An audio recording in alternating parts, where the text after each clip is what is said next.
bien que vous soyez seul, vous ne faites pas d'alliance. Non, d'abord, c'est un abus de langage que les gens disent qu'ils ont réuni 150 partis. Ce n'est pas vrai.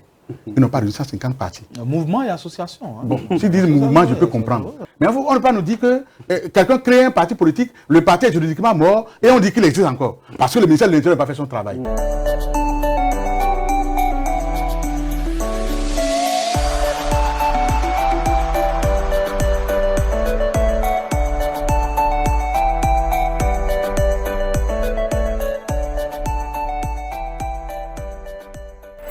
S'il est un parti qui retient l'attention aujourd'hui, c'est bien le parti Les Démocrates. Depuis quelques jours, les petits plats sont mis dans les grands pour sortir le duo qui va donc défendre les couleurs de ce parti pour les prochaines échéances électorales. Duo du parti LD, à quand la fumée blanche? C'est le thème de cette émission qui va refaire le tour des coulisses du parti LD pour voir comment les préparatifs se font. Quels sont donc les noms qui ont circulé dans les arcanes de ce comité mis en place pour étudier les dossiers. Quelle est l'offre que le parti Les Démocrates fait donc pour le peuple béninois en matière de projets de société? Autant de sujets qui seront débattus avec notre invité. Mais avant, Landry Ouetton, bonjour. Bonjour Valentin Dibocha, bonjour à tous ceux qui nous suivent sur la plateforme de Speedline TV. Voilà, nous disons merci à monsieur Séverin Rousseau, je pense, qui nous a appelés depuis les États-Unis pour donc nous faire ses amitiés, notamment dans Indianapolis. Depuis l'État de Indianapolis, on a discuté avec lui. Merci pour le retour que vous nous faites en matière de suivi de cette émission. Vous êtes très attachés à votre nation. Vous êtes nombreux de la diaspora béninoise à nous suivre, notamment aux États-Unis, qui a battu le record pour l'émission qu'a tourné Landry. Après les États-Unis, on a eu donc la France, et puis de l'autre côté, le Canada qui vient, et l'Allemagne qui commence par talonner, le Royaume-Uni. Ce sont autant de pays qui nous suivent, où la diaspora béninoise est suffisamment implantée qui nous suit. La Suisse, je dis merci à Lothar Hunga qui nous suit depuis la Suisse, et toute la diaspora béninoise en Suisse, et les amis blancs suisses qui partagent cette émission avec nous. Merci à vous tous, on vous dit merci et on sait que vous nous suivez. Nous recevons Karim Goundi. Karim Goundi, les membres, n'est-ce pas, du staff des démocrates. Karim, bonjour. Bonjour, bonjour Landry, bonjour Valentin. Voilà, Karim Goundi, voilà, vous avez fait le tour des médias, vous êtes d'ailleurs un communicant du parti LD. Vos premières impressions à votre entrée dans le studio de Speedline. Alors, merci beaucoup. C'est avec réel plaisir que je retrouve mon cher aîné Valentin Dibocha, parce que vous n'êtes pas n'importe qui sur la scène médiatique béninoise. Je suis rentré, j'ai vu vraiment, vous avez un très joli studio, merci pour tout ce que vous faites. Et aussi par rapport au travail que vous abattez, vraiment vous faites un excellent travail, vous donnez la parole à tout le monde. Et la parole est libre et c'est pourquoi je suis fier de venir ici pour librement parler. Voilà, vous êtes sur ce fameux fauteuil qui, Landry Ouetton, reçoit bien de personnalités. Karim Goundi, c'est un plaisir de vous revoir dans notre studio. C'est un véritable plaisir. Après Golf, on se retrouve ici à Speedline. Ainsi va la vie au Bénin. L'actualité du parti Les Démocrates, c'est bien la désignation du duo qui va servir, n'est-ce pas, de cheval pour la compétition des élections présidentielles au niveau, n'est-ce pas, national. Karim Goundi, ça fait quand même un moment qu'un comité a été installé, des travaux ont été faits, les fumées, on commence par voir un peu des fumées qui échappent des coulisses, mais pas encore de l'endroit normal. Oui, bien sûr. Karim Goundi, où est-ce qu'on en est avec cette affaire de choix de candidat des démocrates? Alors, merci beaucoup, merci de m'avoir donné la parole. Je voudrais, avant de commencer, dire merci au président Thomas Bouniaï, qui est président du parti Les Démocrates, et merci aux membres de la coordination nationale du parti Les Démocrates, et merci à nos militants à la base qui ont accepté de nous accompagner, qui ont accepté de rester debout pour que le parti puisse être là. Merci aussi à ceux qui, malheureusement, sont en exil ou sont en prison, parce qu'ils sont de l'opposition. Merci à tous ceux-là. Le comité a été mis en place pour que nous puissions choisir librement notre candidat. Le comité qui a été mis en place, si vous permettez que je revienne rapidement, c'est que tous les départements, les 12 départements que compte le Bénin, tous les départements sont représentés dans le comité. On a demandé que chaque département, d'abord 2 comités ont été mis en place. C'est vrai qu'il y a un comité qui attire plus l'attention que l'autre. C'est par rapport à la désignation du duo candidat à l'élection présidentielle. Parce que la date fatidique est déjà là. La date fatidique est déjà là, le 14, c'est vrai. Il y a un premier comité d'abord pour étudier les dossiers au niveau communal et un autre au niveau législatif et présidentiel.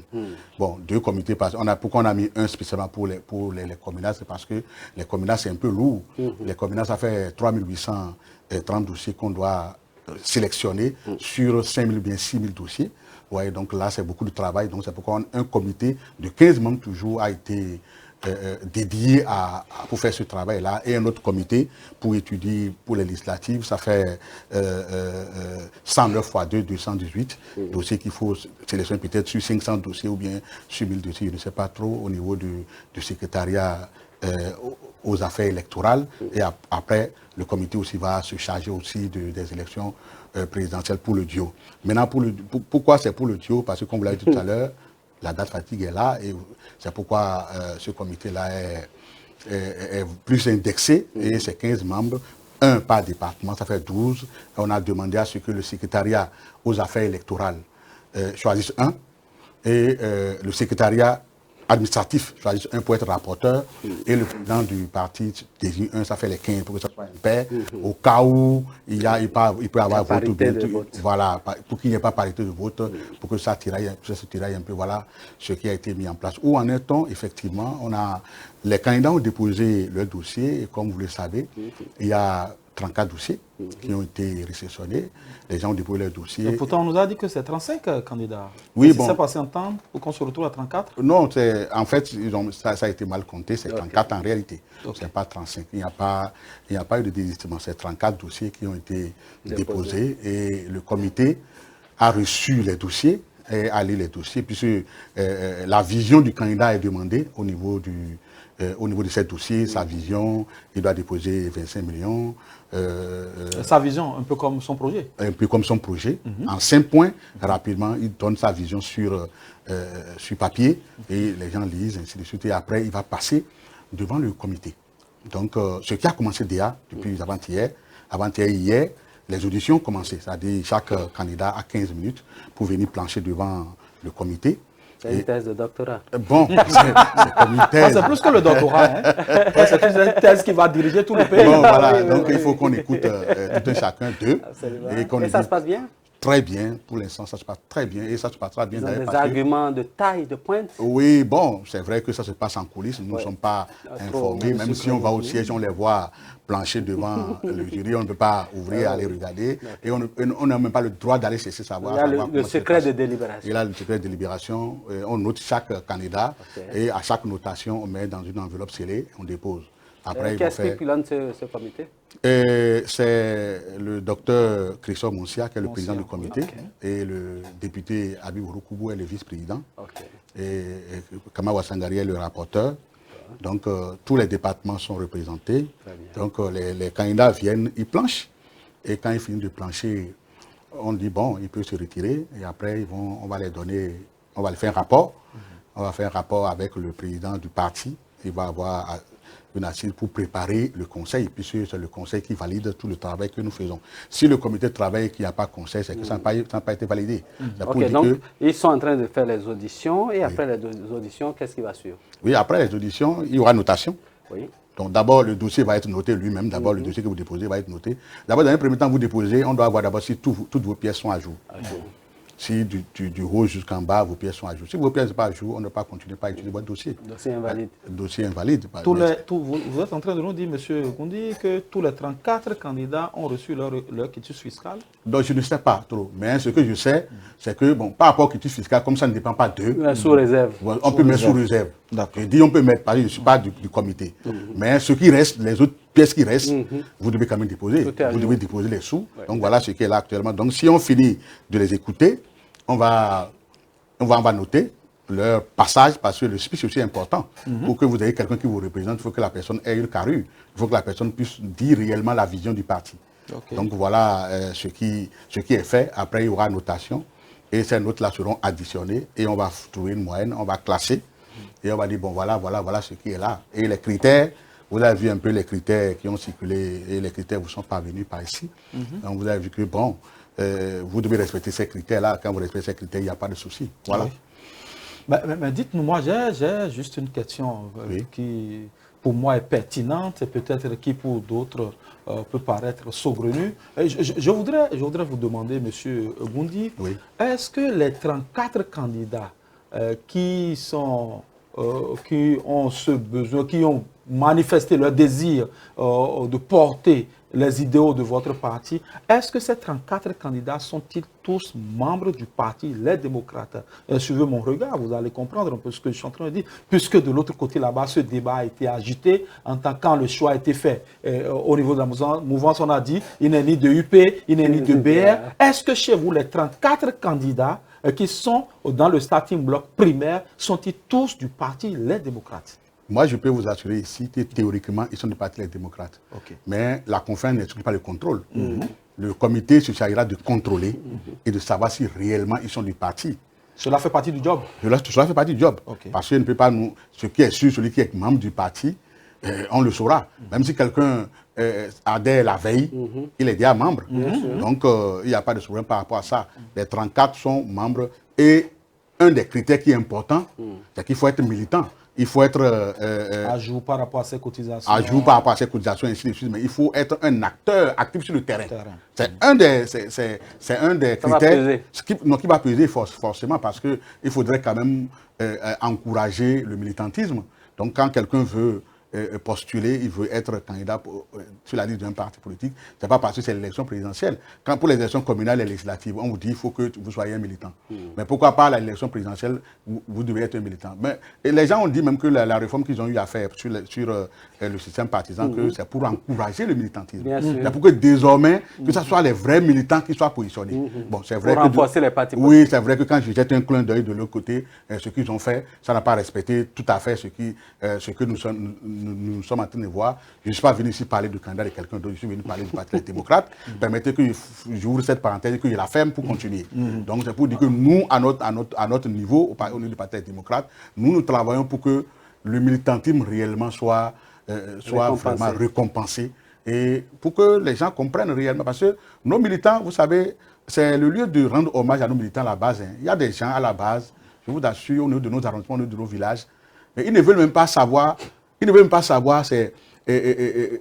qu'on nous a envoyé de l'argent avant qu'on ne puisse travailler. Les gens travaillent.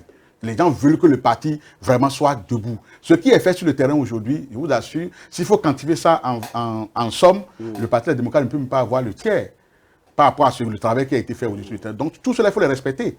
Il faut respecter tout cela. Ils ont fait vraiment un travail formidable. Donc si aujourd'hui on n'encourage pas le militantisme, c'est comme si on était reparti par derrière. Donc ce qu'eux ont fait, bon, moi j'ai vu ici des gens dire qu'ils ne sont pas d'aucun parti politique. On a dit, ah bon, après avoir créé tel parti, il a tel parti, il dit non, il fait un communiqué pour dire que non, que lui n'est pas d'un parti politique. Et aujourd'hui, on revient encore, on nous dit que c'est un bon militant et autres. Au niveau du Parti démocrate, vous ne verrez pas ça. D'accord. Valentin, si vous le permettez, c'est vrai, vous avez ouvert une parenthèse que vous avez semblé fermer très rapidement, mais j'ouvre à nouveau cette parenthèse pour vous dire, lorsqu'on s'accroche aux tests qui régissent le système partisan aujourd'hui au Bénin. On a dit le militantisme, on a dit il faut permettre qu'il y ait une saine émulation au niveau des partis politiques.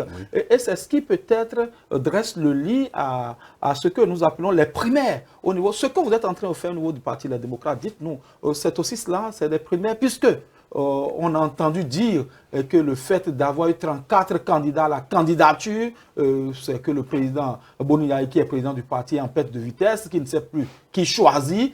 Selon vous, comment appréciez-vous cette démarche au niveau du Parti Les Démocrates? Moi, je pense que c'est une très belle démarche. On dit le Parti Les Démocrates. On a 12 départements. On a des leaders un peu partout. Il ne faut pas que quelqu'un dise qu'on veut étouffer son ambition. On ouvre. Celui qui veut, il dépose ses dossiers, on lui donne les critères. Et on dit, le président Boniaï pourrait s'asseoir chez lui. est choisi. Mais il dit non. Et en plus, il n'est pas allé chercher des gens de l'extérieur du parti. Il dit les départements n'ont qu'à se représenter. On se connaît. On milite depuis 5 ans. On sait qui est qui. On sait qui est qui, on sait qui est militant, on sait qui fait quoi, on sait qui est joue, leader, qui n'est pas leader, qui fait semblant d'être leader, on sait. Tout ça, on sait. Donc, c'est pourquoi le président Boni Yahi dit, vous qui savez, réunissez, mettez le comité en place, travaillez, les gens vont venir plancher devant vous et travailler. Donc le président Boni Yahi n'est pas en paix de vitesse. Au contraire, ça renforce le leadership du président Boni Yahi. Parce que demain, on ne dira pas, attention, c'est le président Boni Yahi qui est venu nous imposer. Vous savez, en 2016, ce qui s'est passé. En 2016, quand le candidat Zinsou est sorti, si on dit, ah non, c'est le président Yahi qui nous l'a imposé, les gens continuent même de le dire jusqu'à présent. Donc le président Yahi dit non, il est militant comme tout le monde. C'est vrai qu'il est un militant exceptionnel parce qu'il a été ancien président de la République. Il est président du parti. Il faut reconnaître qu'en matière d'efforts, physique et financier, c'est lui qui fait le plus d'efforts. Malgré ça, il dit non, ouvrez, faites ce qu'il y a à faire pour que, bon, on puisse aller. À la sortie de tous ces travaux, le président Boni Yahi se sentira renforcé. Okay. Donc, s'il y a eu 34 candidatures, c'est bien, bon, il faut reconnaître, parmi les 34, il y a certains, chacun a son, on a dit aux gens, on a dit, vous êtes candidat à quel poste? Est-ce que vous êtes candidat pour être président de la République ou bien vous êtes candidat pour être vice-président de la République? Peut-être dans les 34, il y a peut-être une dizaine, ou bien 16, ou bien 20 qui ont dit qu'ils veulent être candidats à l'opposition vice-président. Voilà. Donc voilà, on a permis à tout le monde de faire des trucs. Ça renforce. Donc je peux venir directement dire, moi, je postule pour le poste de vice-président. Oui, je peux dire, moi, je veux vice-président. Si je suis choisi, c'est pour être vice-président. Donc, je sais avant de venir. Oui, je sais avant de venir. Donc, si vous voulez, vous dites ce que vous voulez. Et ça est, tout est bien fait. Ce qui est sûr, quand le comité va finir, le comité va rendre compte d'abord certainement au président du parti pour dire, voilà, on a fait le travail que la coordination nationale nous a demandé. Puisque ce qui a été fait, ce n'est pas le président Boni Yahi qui a décidé, c'est la coordination nationale, l'instance de décision suprême du parti qui a décidé qu'il faut que ça soit comme ça. Donc, le président Boni Yahi va dire, bon, convoquez une coordination nationale et rendez compte à la coordination nationale. Donc, quand la coordination nationale dit, bon, voilà, on a pris acte de ce qui a été fait, on fait un conseil national et les deux qui ont été choisis, on les investit et on se met au travail. Lorsqu'on voit la lourdeur du travail, ce que ça pèse, est-ce que tout cela pourrait être fait? Tout est pratiquement fini. Le samedi. Oui, tout est pratiquement fini. Tout est pratiquement fini. Là, maintenant, je pense qu'aujourd'hui, les auditions terminent ce jeudi. Et les auditions se terminent et le comité va faire le travail, va rendre compte. Et de toute façon, les premières notes sont déjà connues, les notes des écrits sont connues, des dossiers sont déjà connus. Bien Il sûr. reste les notes des orales. Hein? Bien, voilà, les notes oui, orales, donc ils vont venir. Des oraux, si vous voulez, les notes des oraux. Et quand on va additionner les deux, on va pouvoir dégager les deux. On va pouvoir dégager les deux tranquillement et je pense que tous ceux qui ont déposé les dossiers, c'est des gens responsables. Et que moi, j'apprécie déjà certains candidats à la candidature qui écrivent déjà sur la presse que je suis prêt à respecter ce que mon parti aurait choisi. Donc moi, j'aurais voulu que tous les autres fassent la même chose pour que nous puissions... Parce que nous ne voulons pas aller à cette élection-là pour tergiverser. Il faudrait qu'on s'entende et qu'on termine avec cette histoire-là et qu'on se mette à travailler pour le pays. Cela reste un autre débat. Wole Soyinka disait, a house divided against itself cannot stand. Yes. Une maison divisée contre elle-même ne peut tenir. Donc vous avez intérêt, vous, démocrates, à garder cette union. Mais on va continuer dans ce débat. Alors, on finit les auditions, vous finissez les oraux aujourd'hui. Après cela, vous avez dit qu'il y aura le compte-rendu qui sera fait au président du parti, et après. Oui. On est sur quel jour, là, en matière de délai? Non, en matière de délai, c'est que... Aujourd'hui, ils finissent, même aujourd'hui, les comptes rendus peuvent être faits. Oui, bien sûr, ils finissent, ils peuvent faire le compte rendu aujourd'hui. Demain, vendredi, on peut convoquer une coordination nationale rapidement. On se réunit et on dit, bon, le compte rendu est fait, on convoque un conseil pour le samedi. C'est public ou c'est en cachette? Non, ça va être réservé aux congressistes. Et après le congrès? Bon, après le congrès, c'est au congrès on annonce les hostilités. Donc le congrès sera ouvert aux médias? Oui, à la fin, le communiqué final. Le communiqué final. Le communiqué final. Le communiqué final sera ouvert. Bon, ce qui est normal parce que c'est un grand événement. Il faut que vous soyez là pour quand même prendre les premières impressions, pour quand même connaître notre... Vous êtes incontournable en fait. On peut tout faire, on peut tourner autour du pot. Vous, on doit revenir à votre niveau. Il n'y a pas de souci par rapport à ça. Les médias, hein? Les médias, bien sûr. Bien sûr les médias. Donc, les démocrates, au moins, savent que les médias sont incontournables. Ça, c'est bien intéressant. Alors, on va évoluer dans ce débat, hein, Landry Weton. Oui, dites-nous, monsieur Gondi, est-ce que l'offre du Parti Les Démocrates, c'est-à-dire le projet de société, est-il déjà prêt? Oui, merci beaucoup d'avoir posé cette question. Et le projet de société est déjà prêt.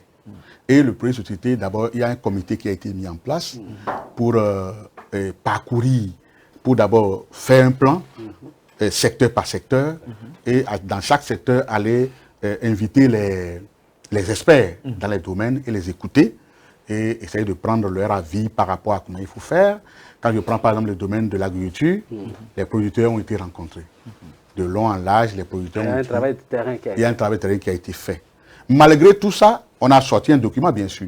On a sorti un document, et un document que nous, au niveau de la cellule de communication, on a pris, on a lu, puis on a participé aussi au débat, et on a tiré les éléments importants dont je vais vous exposer peut-être tout à l'heure.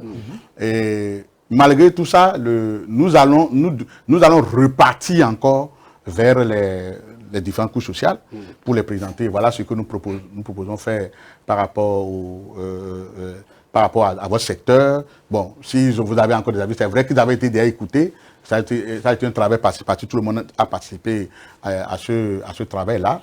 Donc, nous allons repartir encore vers eux, nous allons parler avec eux, et ils vont nous dire s'il y a s'il y a encore des améliorations par secteur, ils vont essayer de le faire.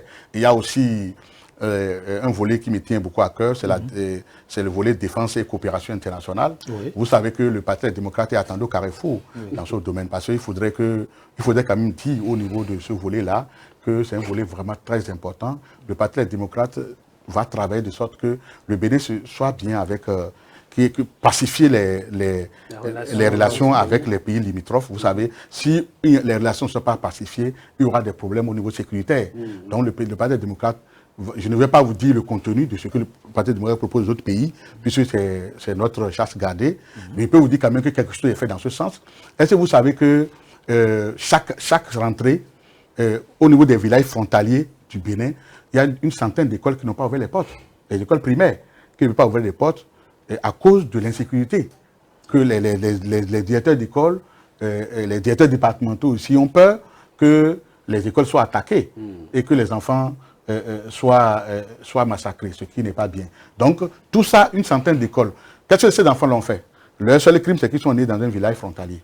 Donc, le Parti démocrate mettra en place une stratégie pour pacifier les relations avec les pays limitrophes, pour qu'il y ait une synergie d'action au niveau sécuritaire, pour que une sécurité de qualité soit construite. Et vous savez très bien que pour construire une sécurité de qualité, il faudrait la participation des populations riveraines. C'est elles qui vous donnent des informations. Il ne peut pas avoir une sécurité de qualité sans le renseignement. Et qui peut vous donner des renseignements sur ces villageois-là? La coproduction de la sécurité. La coproduction de la sécurité. C'est très important. Donc, le Parti démocrate est en train de tout faire pour que, quand les démocrates viendront au pouvoir l'année prochaine, nous allons... Et vous savez que nous avons un atout majeur. Nous avons un atout majeur. Lequel? Notre atout majeur, c'est notre président, c'est le président de notre parti politique. Vous savez qu'il a une très belle relation avec les pays limitrophes. Même quand le Parti démocrate n'était pas au pouvoir, même quand c'est la République qui est au pouvoir, il est allé au Niger. Vous voyez ce qu'il a eu à faire. Donc quand nous allons prendre le pouvoir, on va lui demander, et lui-même, ce n'est même pas quoi lui demander, lui-même, il va aller pacifier ces relations-là pour que nous puissions vraiment produire et diminuer, essayer de contenir cette menace sécuritaire-là qui se pointe, qui est de plus en plus persistante au niveau de nos frontières. Donc, autre aspect de ce projet de société? Oui, autre aspect de ce projet de société, c'est sur le plan de la connectivité du pays. Vous voyez, jusqu'à l'heure où je vous parle, c'est vrai, des efforts ont été faits par les gouvernements passés, des efforts ont été faits, mais nous allons encore accentuer pour que réellement le pays soit connecté. Parce qu'aujourd'hui, dans nos communes, c'est important de le dire, dans nos communes, il y a encore des arrondissements qui ne sont pas couverts, qui ne sont pas couverts plutôt. Oui. Les arrondissements ne sont pas couverts, parce que là, il y a problème. Nous, on a remarqué ce fait-là lorsque on a demandé, on demande à nos militants qui ont fait des enrôlements RAVIP et qui n'ont pas de carte pour voter, donc il faut les faire au moins les 4 mois pour que les gens puissent voter. Maintenant, vous voyez, les gens quittent leur village à 50 km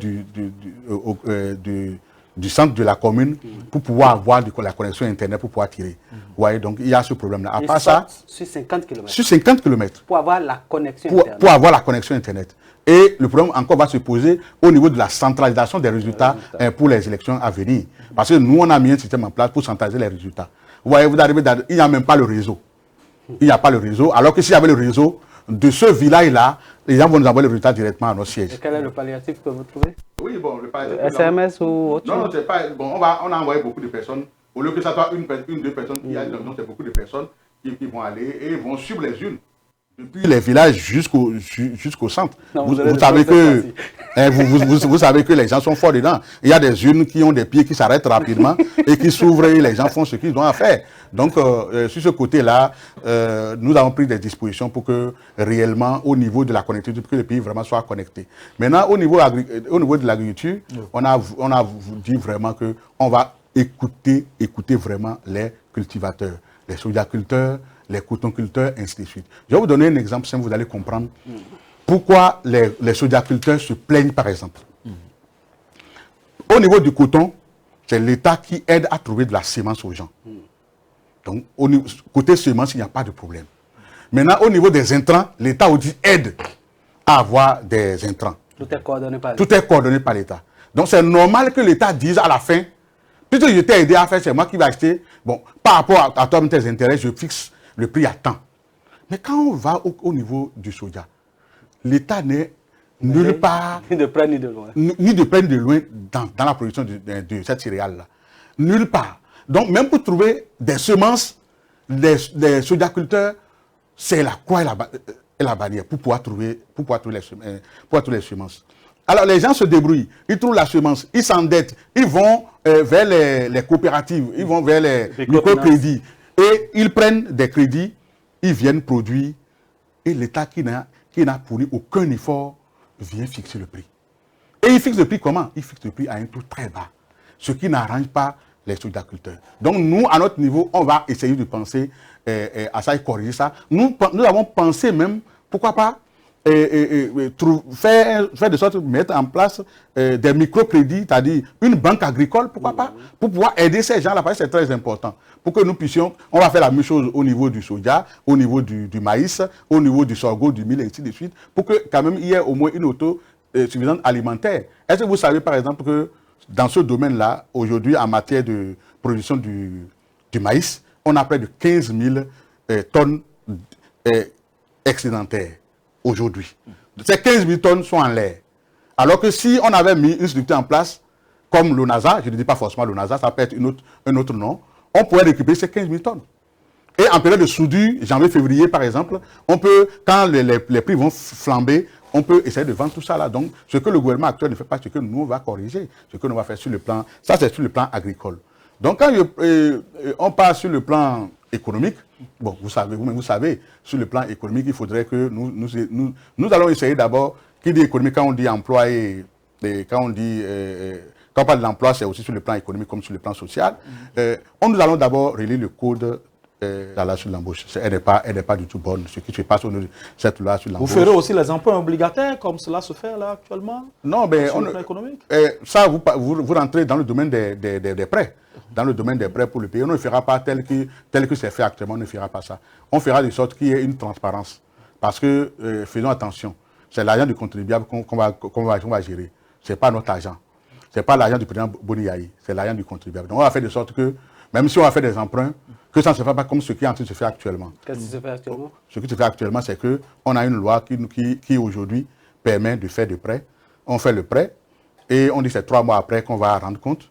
Et finalement, le compte rendu, ce truc-là, on le cherche avec des loupes, on ne trouve pas les comptes rendus. Donc on ne sait pas vraiment, on nous amène des décrets pour nous dire voilà ce qui a été fait. Finalement, un compte rendu n'est pas fait. Ça veut dire que le législateur n'a pas les yeux sur ce qui est en train de se passer. C'est-à-dire, on prend de coup le législateur, les députés, les représentants du peuple, on les prend de coup et ils n'arrivent pas à suivre. Parce qu'il faudrait que les gens comprennent que quand on gère l'argent du contribuable, on doit rendre compte. Et si on ne rend pas compte, qu'on le veuille ou non, même si celui qui va vous remplacer est de bonne foi ou bien il ne veut pas de bon mal ou pas, il est obligé quand même de rendre compte au pays. Lorsqu'il va rendre compte au pays, donc ça veut dire que vous voyez que s'il va rentrer dans les détails, ça va amener des problèmes à votre niveau. Donc, Karim Moundi, cette émission sera diffusée sur YouTube et déposée, n'est-ce pas, dans nos archives. Et on va revenir sur vos promesses sur cette émission quand, éventuellement, vous serez aux affaires. Merci. On va forcément garder des images d'archives et on va vous prendre au mot en son temps. Parce qu'aujourd'hui, vous remarquez, il y a beaucoup de propos qui reviennent. Hein, des gens qui étaient dans l'opposition, qui se sont retrouvés à la mouvance et qui se disent et se dédisent au jour le jour. On va marquer une pause et faire la pub et on revient. Speedline TV désormais très proche de vous. Pour vos réalisations et diffusion de spots publicitaires, publics reportages, couverture médiatique, émissions, communiqués, avec Speedline TV, c'est presque gratuit. Vous avez des meilleurs prix.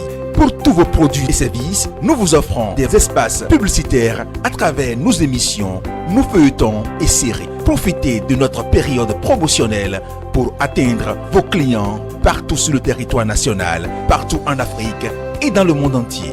Avec Speedline TV, votre visibilité est assurée. Speedline TV est situé à Akpapa, au téléphone 99 00 84 49.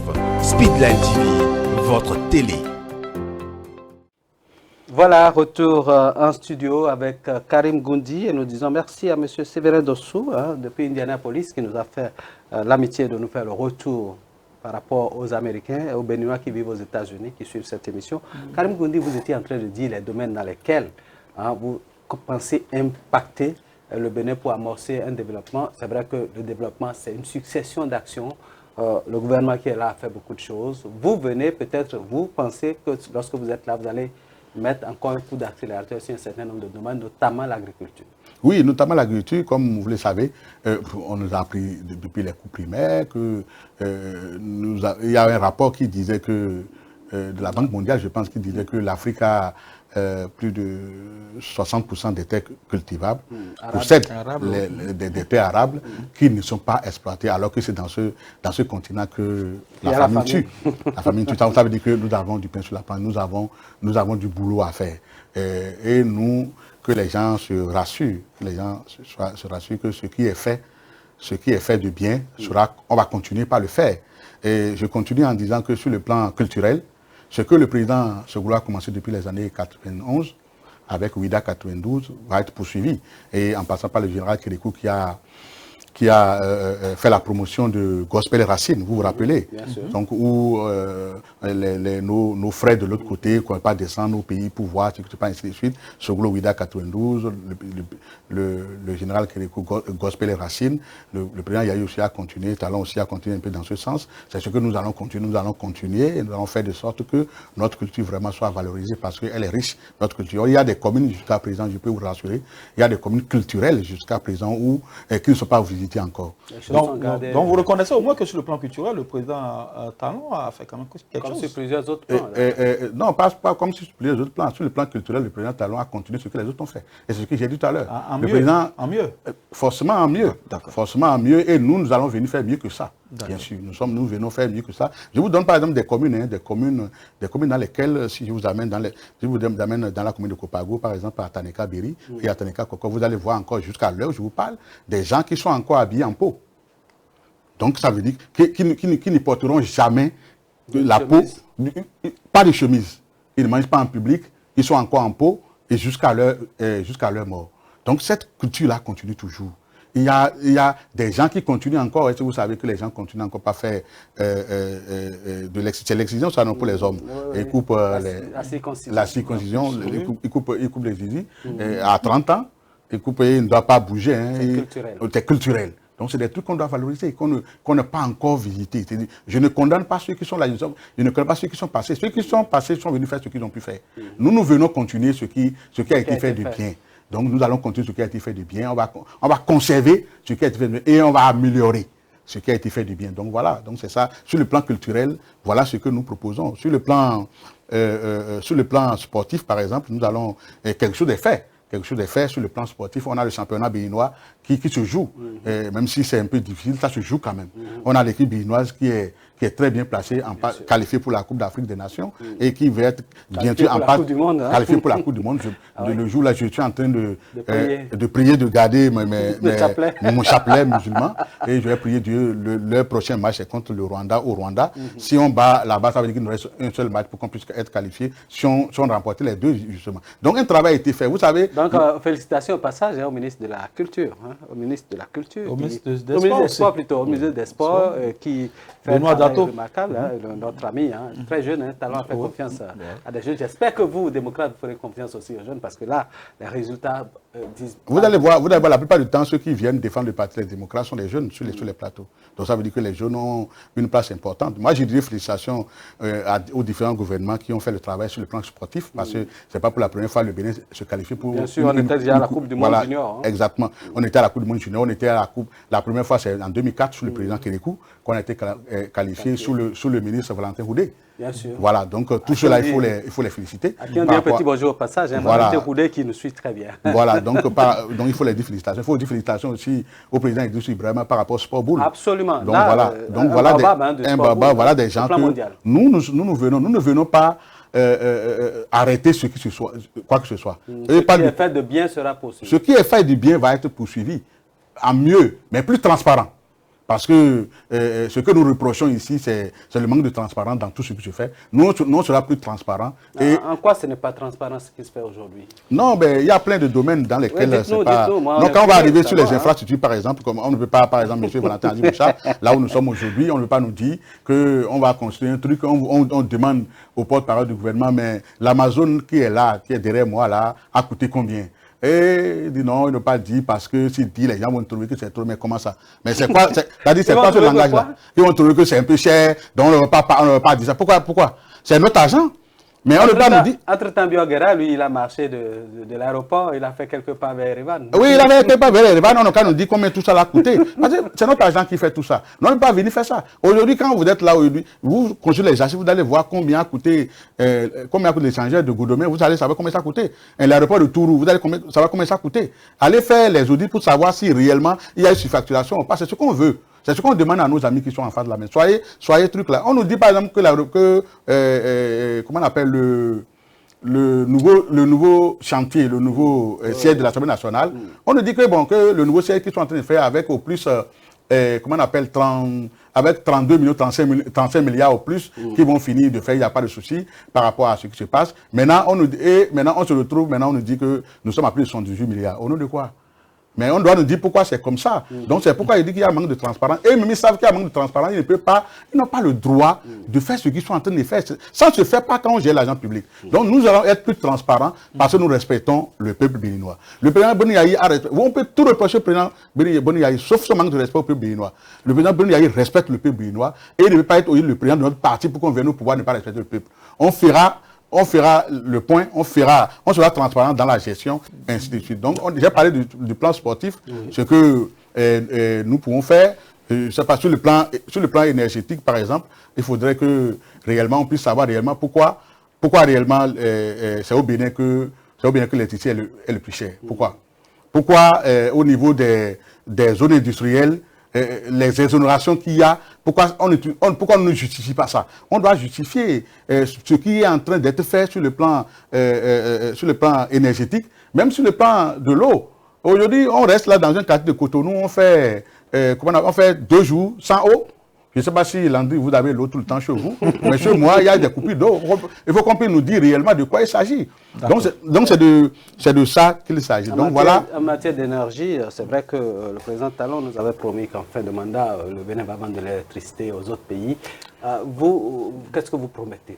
Non, je vais revenir d'abord. Comme M. Valentin, vous avez le dos large, vous êtes revenu sur une phrase fétiche où le premier des Béninois dit qu'il va vendre de l'énergie aux Chinois, et alors que là, maintenant, même nous, là, on ne parle même pas, nous ne sommes pas des industriels, on veut que notre ampoule s'allume et qu'on puisse rester dans la lumière, sous la lumière, mais on n'a pas. Mais nous, nous ne sommes pas un pays pétrolier. Nous ne sommes pas un pays très développé dans la promotion des énergies renouvelables. Donc nous sommes obligés, comme je l'ai dit tout à l'heure, au niveau sécuritaire, d'aller encore renouveler nos relations avec les pays limitrophes qui nous fournissaient de l'énergie. Les accords. Les accords, le Nigeria, le Ghana, ainsi de suite, ainsi de suite. Donc, il faudrait que on ne peut pas vivre tel qu'on vit là, c'est pas possible, on ne peut pas vivre comme ça. En autarcie. En autarcie, tel qu'on vit, on ne peut pas vivre comme ça. Ce n'est pas bon et pour nous, ce n'est pas bon et pour eux, ce n'est pas bon pour le peuple. Mais le Bénin, ces dernières années, a commencé à ouvrir sa diplomatie à d'autres pays. Peut-être que la politique a évolué à ce niveau. Non, ben, ça ne peut pas évoluer tel que ça évolue là. J'ai l'impression que ça évolue au rythme de ce que les gouvernants veulent, pas au rythme de ce que le peuple veut. Le peuple veut que la frontière du Niger soit ouverte. Donc, si vous faites un crochet à Malanville, vous allez voir que c'est de la désolation sociale. Vous allez voir à Djougou, à Parakou, à Kandi, des villes où il y a de grands transporteurs, les gens sont au chômage. Les gens ont licencié leurs employés. Les chauffeurs sont au chômage, sont à la maison. Les chauffeurs de gros camions, bien sûr. Ils sont à la maison. Et sur le plan de transport, le chemin de fer.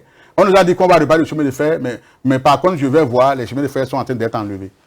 Alors, on dit qu'on va nous réparer, c'est en train d'être enlevé. On avait confié à un groupe Bolloré de faire certaines choses, mais tout est en train de disparaître, alors qu'il nous faut ce chemin de fer-là, pour que tout au moins, qu'on prenne une décision de dire que toutes les marchandises et que le port sec de Parakou soit effectif. Opérationnel. Il faut que ça soit opérationnel.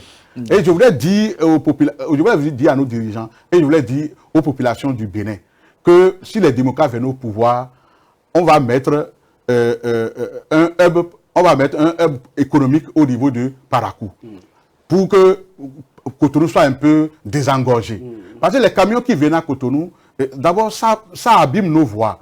Nos voies sont abîmées. Si aujourd'hui on dit par exemple que si le port sec de Parakou, je connais l'emplacement aujourd'hui à Parakou, si le port sec de Parakou est opérationnel aujourd'hui, on dira que c'est le train qui va envoyer tous les conteneurs à Parakou et que les titans qui viendront de Niamey, de Bamako, de Ouaga et autres vont venir se ravitailler à Parakou et repartir et ne pas venir à Cotonou. Vous voyez par exemple des centaines de camions qui montent sur nos voies là. Dans un état piteux. Dans un état piteux. Forcément, les voies vont s'abîmer. Et quand c'est comme ça, on dit, bon, les gens ont mal travaillé, les gens ont mal fait. Mais est-ce que les gens ont fait ces voies-là pour que des centaines de titans passent sur les voies par jour? Peut-être les titans qui viendront à Cotonou vont venir avec les marchandises comme les produits vivriers. Voilà, comme des produits vivriers, ils vont prendre de l'autre côté. Pourquoi pas faire des entreprises de l'autre côté, là où on produit ces matières premières-là, pour qu'on puisse transformer ces produits-là? Mais très rapidement, ce qu'on a reproché à la gouvernance de Boni-Yayi, c'est le fait que les vannes soient totalement ouvertes. Ici, on nous a dit que bon, l'argent du vol a disparu, c'est pourquoi tout est devenu si difficile ici. Est-ce qu'aujourd'hui, le vol, il est totalement éradiqué du système? Aujourd'hui, ce que je voulais vous dire simplement, il faut que les gens comprennent que le président Boni-Yayi reconnaît qu'il n'est pas un saint. Le président Boni-Yayi reconnaît qu'il n'est pas un ange. Il a pu commettre des erreurs. Il nous le dit chaque fois quand on est avec lui. Et quand il le dit, quand vous avez un papa qui vous le dit, ça veut dire qu'il vous dit, si vous venez, faites mieux que ce que j'ai fait. Il vous dit, maintenant, j'ai eu de l'expérience dans certains domaines donnés, vous n'allez pas commettre les mêmes erreurs que ce que moi-même j'ai fait. Puis j'ai fait confiance aux gens, j'ai nommé des gens, j'ai fait des choses. Ceux qui disent aujourd'hui que quand le président Boni-Yayi était là, c'était ouvert, ainsi de suite, ainsi de suite. Mais la plupart de ceux qui, quand on a ouvert plutôt ceux qui ont pris là, sont de l'autre côté aujourd'hui. Mais ils sont de l'autre côté, on ne dit pas, si quelqu'un d'entre eux était avec nous, il serait aujourd'hui en prison. Il faudrait quand les gens veulent attaquer quelqu'un, il faudrait qu'ils se regardent dans la glace pour savoir qui je suis réellement. Tous les scandales financiers, tout ce qu'on a comme scandale financier là, quand vous faites le point, vous allez voir que la plupart sont avec eux.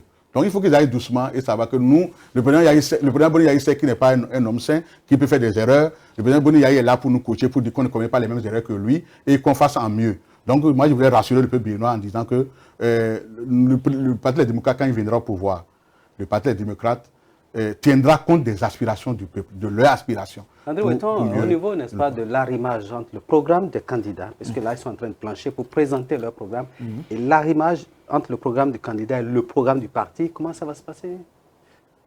Ah oui, effectivement, ça c'est une très belle question que vous avez posée. Effectivement, les candidats, on a dit tout à l'heure, quand j'annonçais que les candidats ont leur programme. En 5 points, ils ont développé leur programme. Effectivement, quand les deux seront choisis, moi je vais proposer qu'il y ait un séminaire de tous les candidats. Ils viennent avec leur projet. Soit ils viennent eux-mêmes ou bien se font représenter par les experts qui ont aidé à rédiger leur projet. Pour qu'on fasse une fusion et qu'on corrige ce qu'on a. Le parti, lui, il a déjà son projet de société. L'offre politique du parti est déjà faite. Maintenant, le parti est disposé, le président nous dit, le parti est disposé à intégrer les améliorations des 34 qui sont venus déposer, qui sont candidats à la candidature. Donc on va faire la fusion, un séminaire, et on va tout mélanger, on va mettre ce qu'il faut mettre, tirer là où il y a du bon, mais pour que ça soit vraiment un truc collégial et très bien pour le peuple.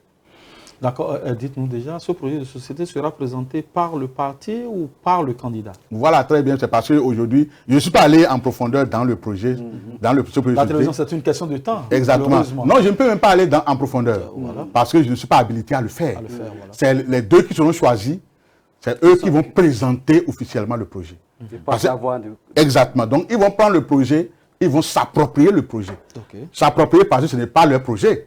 C'est le projet d'une fusion du projet du parti et des autres candidats. Donc ils vont apprendre, ils vont s'approprier le projet et ils vont le présenter. Et nous, on va les aider dans la communication à mieux présenter. Moi, je ne peux que venir donner quelques grandes lignes du projet pour dire que le projet est déjà à jour, le projet est déjà bon, le projet est déjà fait. Et on attend de choisir, de faire un séminaire pour que, ils viennent avec et qu'on puisse améliorer ce qu'on a. On espère que les médias seront conviés à ces différents programmes. Bien sûr. Mais sans vous, est-ce qu'on peut parler aux gens? Et je suis assis dans votre bureau, dans votre joli studio ici.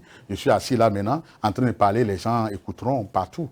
Je ne parlerai même pas de l'extérieur. Je parlerai de Bonekwara, je parlerai de Kouandé, je parlerai de Kopago, je parlerai de Dalada, ainsi de suite. Les gens vont écouter. Et ce que nous sommes en train de dire, on va le traduire en langue nationale. Voilà, on dit merci déjà au président Patrice Talon qui nous permet d'avoir l'Amazone sous lequel votre tête se repose. Et donc ça aussi, c'est une avancée notable. Non, je sais que vous savez que tout à l'heure, j'ai dit je veux qu'on me dise combien a coûté l'Amazone. Oui, vous faites ça pour me taquiner. Mais vous bénéficiez quand même de l'Amazone. C'est pas grave. Maintenant, voilà, si vous le permettez, j'ai une question, je ne dirais pas que c'est une question piège. Dites-nous, c'est une question à laquelle vous pouvez répondre parce que vous arpentez les couloirs, les méandres de ce parti et tout. La main sur le cœur, dites-nous, quel est le duo qui viendra? Ce que je peux vous dire, on a éteint le projecteur. Oui, bien sûr. Ça, c'est de vous à nous. Oui.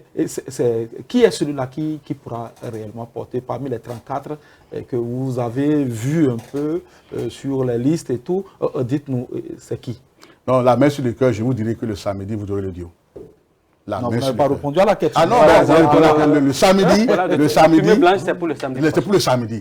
Ne vous en faites pas. Si vous voulez, je peux être votre informateur de l'intérieur. Et quand je serai là, quand on va sortir le duo en même temps, il va dire, j'appelle mes amis, je les informe.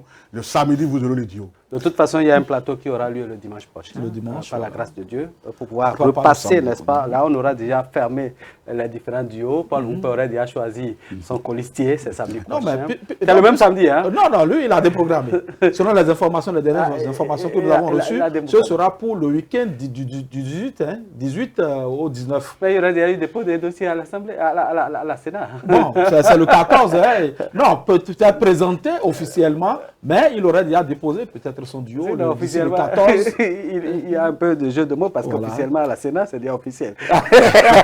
Alors, Karim Boundi, ce qu'on vous reproche aussi, c'est un peu le manque d'organisation au niveau des démocrates. Est-ce que vous pensez que la machine est suffisamment huilée aujourd'hui pour pouvoir faire le job?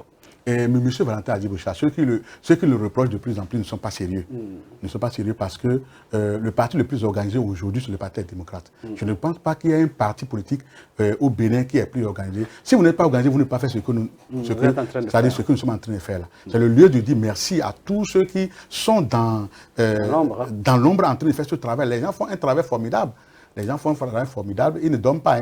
Je peux vous dire par exemple que le secrétaire administratif et ses adjoints sont restés le jour du dépôt de la clôture des dossiers, là jusqu'au lendemain, 11h, ils étaient encore au siège. La nuit, ils n'ont pas dormi.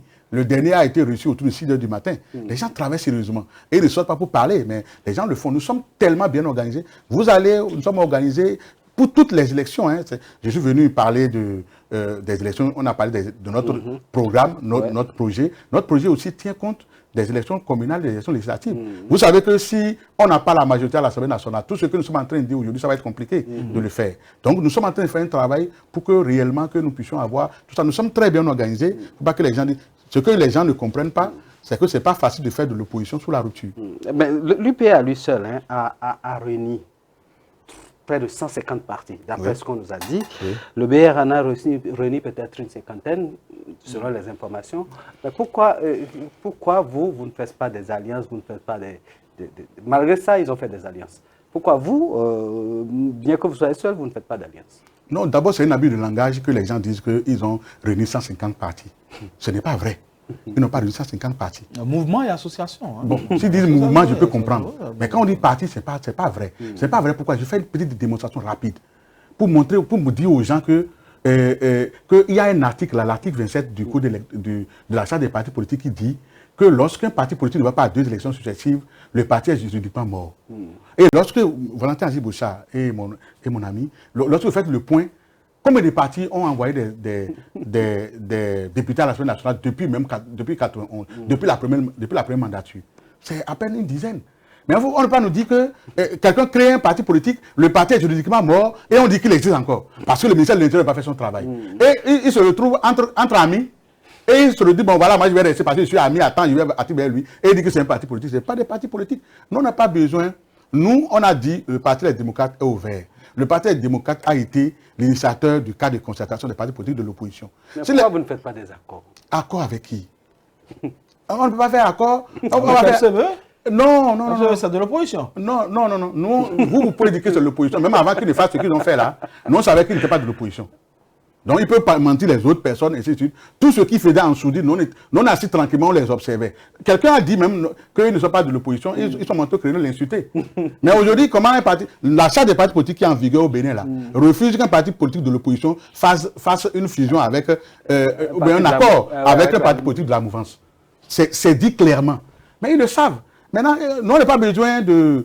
On a besoin de tout le monde, que les gens viennent, qu'on travaille, d'accord, mais on n'a pas besoin d'aller vers des gens. On n'aime pas les cadeaux empoisonnés. Il vaut mieux ne pas être accompagné que d'être mal accompagné.